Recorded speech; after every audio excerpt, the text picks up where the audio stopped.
yang tentunya hidup di surga, termasyur berkata selamanya. Engkau yang berkuasa di dalam segala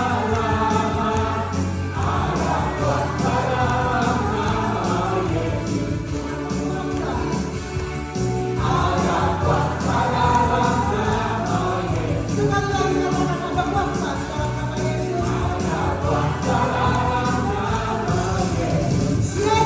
Ada kuasa dalam nama Yesus.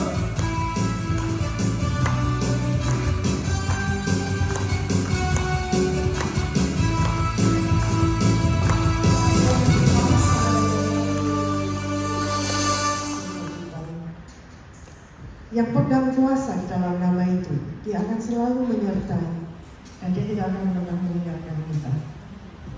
Mari saudaraku, kalau kita bisa menerima ini sebagai satu kenyataan, ada kuasa di dalam nama Tuhan. Tapi aku berpegang, aku bergantung, aku mengandalkan nama Tuhan di dalam pergumulanku.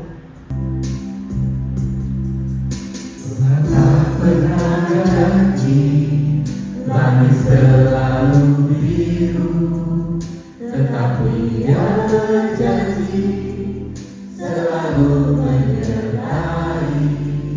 Tuhan tak pernah janji jalan selalu rata, tetapi Dia berjanji berikan kekuatan. Jangan pernah jangan berputus asa, mujizat Tuhan ada saat hati menyembah. Jangan pernah Langit selalu biru, tetapi dia selalu akan memberikan kita kekuatan.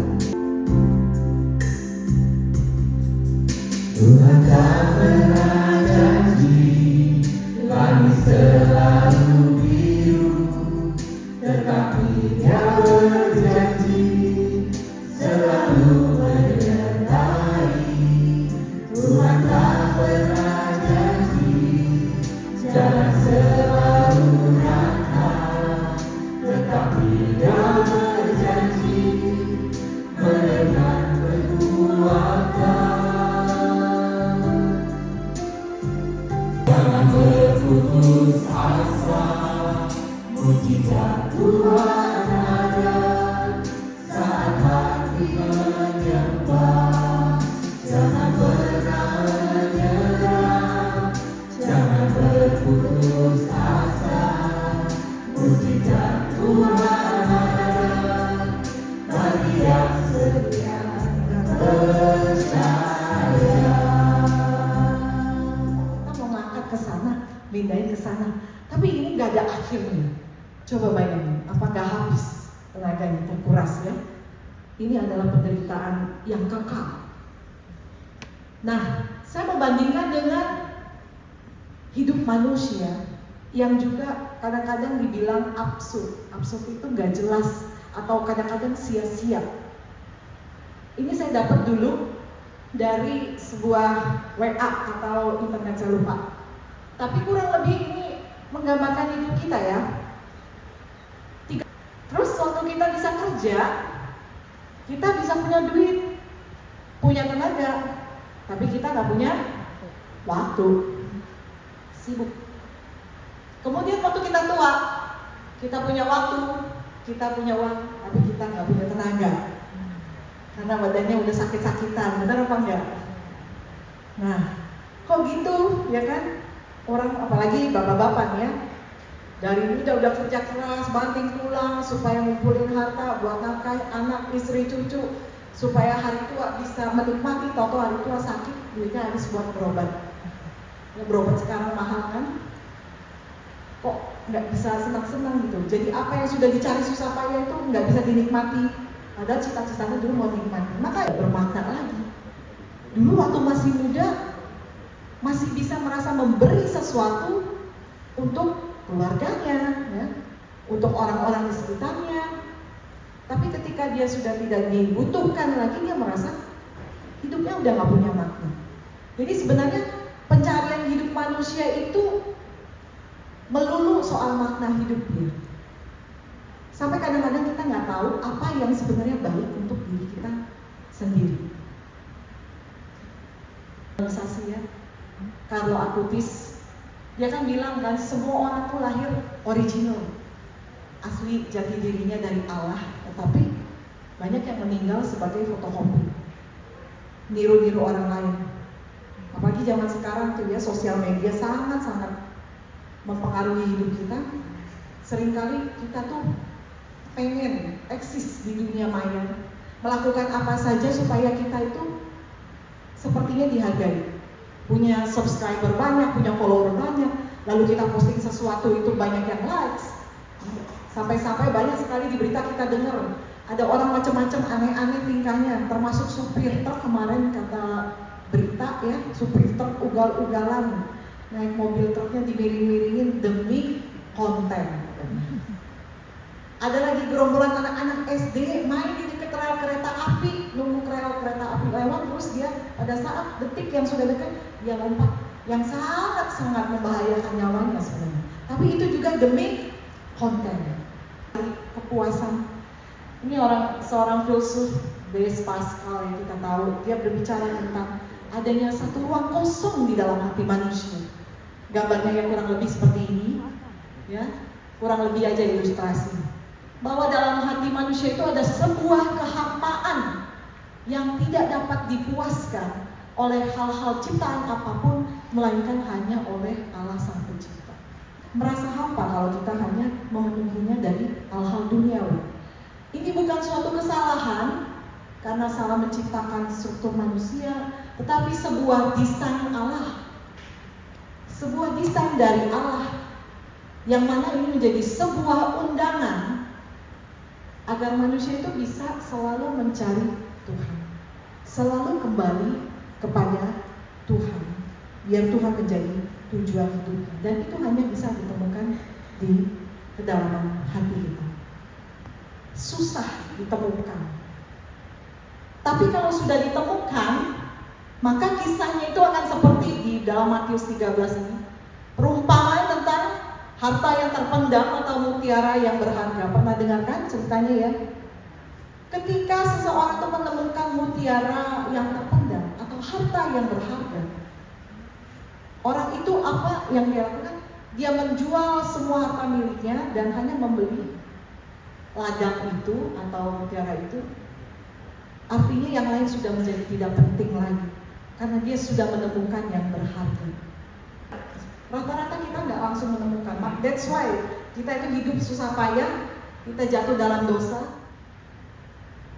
Kalau tidak menemukan sesuatu, sebentar aja di sini boring. Makanan nggak enak, apa-apa harus beresin sendiri.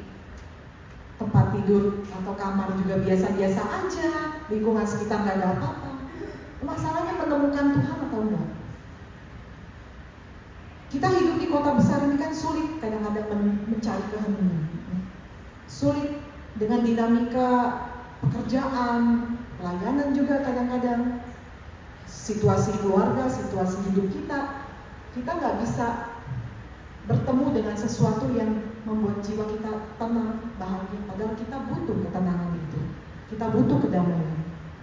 Pikiran kita banyak gaduh dengan urusan-urusan yang harus kita selesaikan. Padahal ceritanya mungkin hanya beberapa ayat, 2 slide kalau nggak salah. Kita baca sama-sama, kelihatan nggak ya? Jawab Yesus kepadanya, siapa saja yang minum air ini, ia akan haus lagi.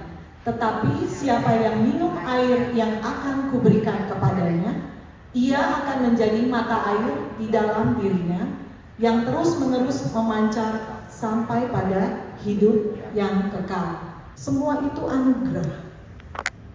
Perasaan-perasaan, emosi seperti itu adalah anugerah Tuhan yang nggak bisa dimatikan.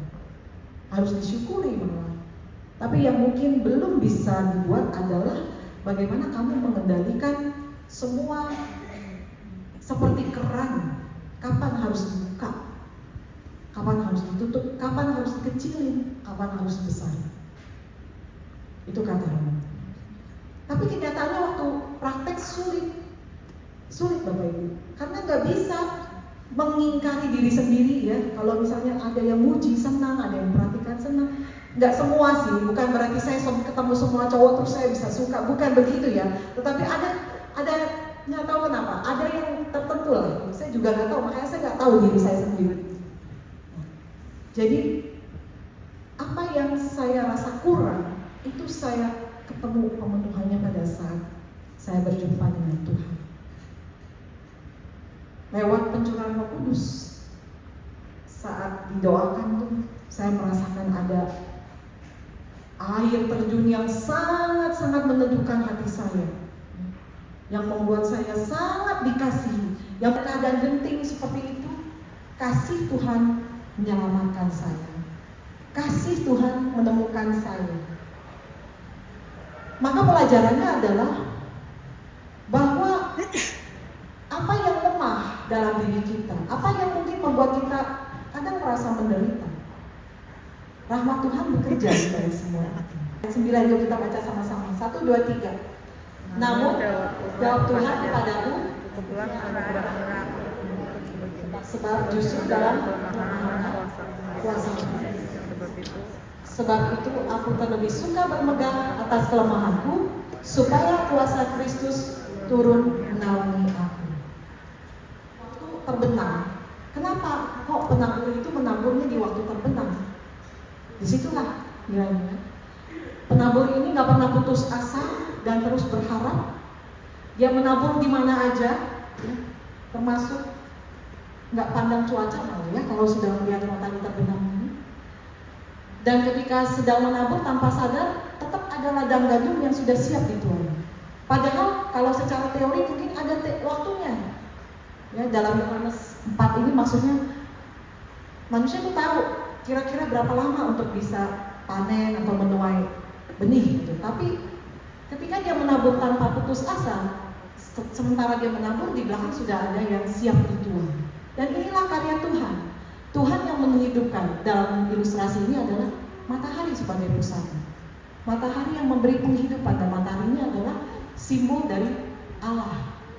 Yang walaupun kadang-kadang matahari itu bisa tenggelam, nggak kelihatan. Allah juga demikian, kadang-kadang kita nggak merasakan kehadirannya, tapi dia tetap ada dan dia tetap bekerja. Mengalami kekosongan-kekosongan, kelemahan dalam hal apapun, sifat-sifat jelek kita, karakter kita yang mungkin masih susah kita rasa diatur. Bahkan kadang-kadang karena satu dan lain hal dosa-dosa lama kita bisa keluar lagi. Karena kita masih hidup dengan penuh perjuangan. Jangan pernah lelah menabur. Jangan pernah lelah mendoakan bagian-bagian dari kelemahan diri kita itu. Dan terus berpengharapan di dalam Tuhan untuk bisa mengubahkan apa yang buruk itu menjadi baik, menjadi kemuliaan bagi namanya. Maka kita perlu belajar. Kalau Allah saja berani mengambil resiko, Allah juga berani berharap. Dia juga habis-habisan buat kita ya.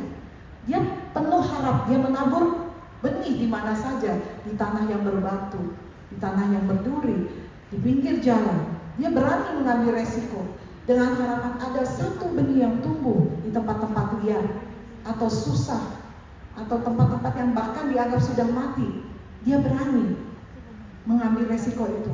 Bagaimana dengan kita?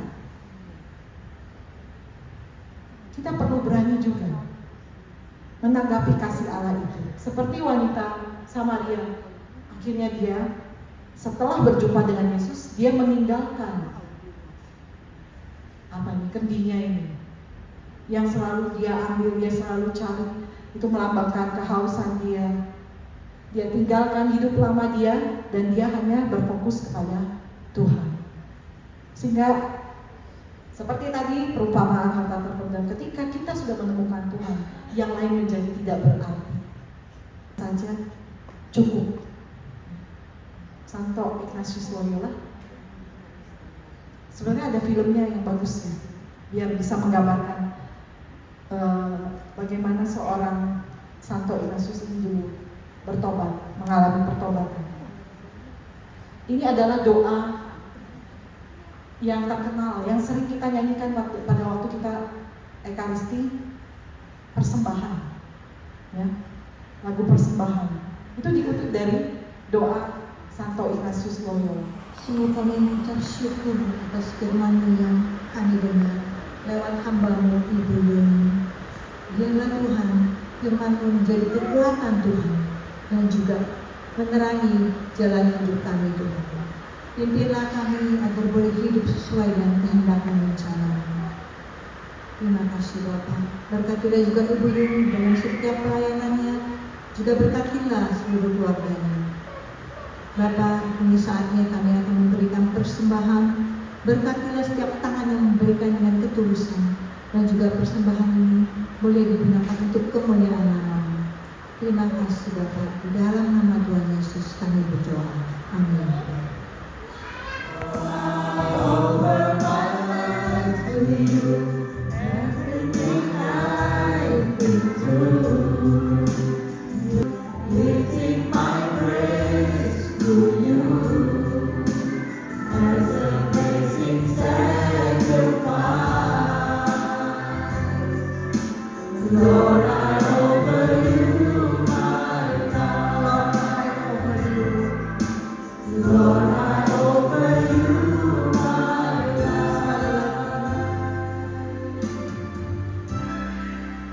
Baik,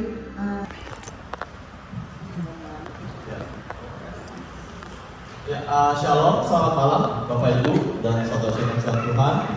Iya. Oh iya, sampai kembali nggak ada anak kecil soalnya. Saya tidak izin waktu sedikit untuk menyampaikan beberapa pengumuman. Sebelumnya, terima kasih untuk firman disampaikan oleh Bu Angela Misiuni ya. Ibu Tuhan, nanti apa-apa sini lagi Bu ya. Iya. Berikutnya, terima kasih juga buat WS, Bu Ratna dan teman-teman sekalian yang sudah melayani hari ini, luar biasa ya. WS-nya senior, tapi lagunya Inggris kok. Yang muda nggak berani. Saya lihat kayaknya ini baru pertama ya. Chloe, ada souvenir mungkin buat Chloe supaya besok